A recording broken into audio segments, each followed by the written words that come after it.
It's hard to even begin to imagine a world without Star Trek, but it's a closer reality than you might think. The original Star Trek series actually only lasted 3 seasons, and that's after it was almost canceled after 2. It only survived because of a letter-writing campaign organized by fans.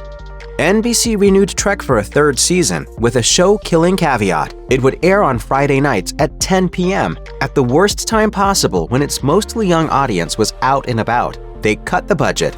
Fans unsuccessfully tried to keep it alive again, but the show's ratings just weren't high enough to justify its cost.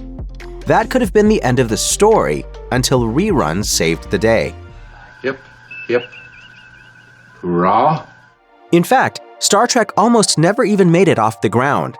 When series creator Gene Roddenberry went around pitching the concept in the mid-60s, he was met with indifference from nearly everyone, except for comedy legend Lucille Ball and her Desilu Productions. It was Ball that was interested in the idea and helped produce the show's pilot, and it's because of her that Star Trek got anywhere at all. At the time, westerns like Bonanza and Gunsmoke dominated popular TV. One western, Wagon Train, featured a westward-bound post-Civil War caravan. It was that type of adventure that was one of Roddenberry's templates for Star Trek, except set in space. The timing was perfect considering the public's increased interest in space exploration due to the Cold War-era space race between the United States and the Soviet Union. Star Trek ended up being nothing like a western. It was expensive, featuring elaborate sets, fancy effects, and complicated aliens. After seeing the original pilot, The Cage, featuring Captain Christopher Pike and a strange version of Spock, NBC didn't want to move forward, but thanks to Ball's continued support, a new pilot was filmed. The second pilot and the first regular series episode, The Man Trap, featured an adjusted cast, including Captain James T. Kirk and a more familiar Spock. By now, we know that the Star Trek story still hasn't ended. Star Trek's original 79 episodes went into syndication shortly after the show went off the air, and its popularity ballooned.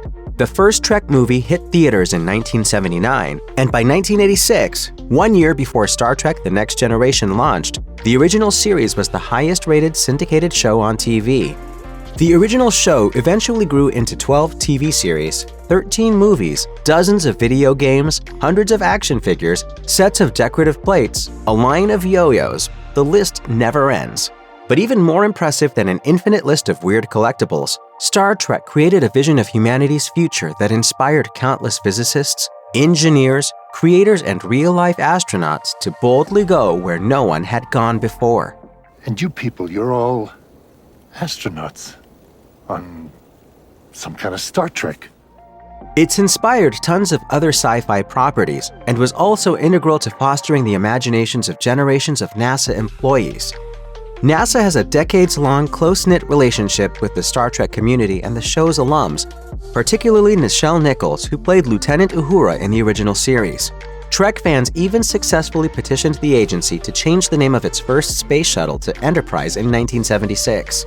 In a 2021 Collider interview with Trek treasure William Shatner, he recalled that he and his fellow actors were devastated when their show had been canceled.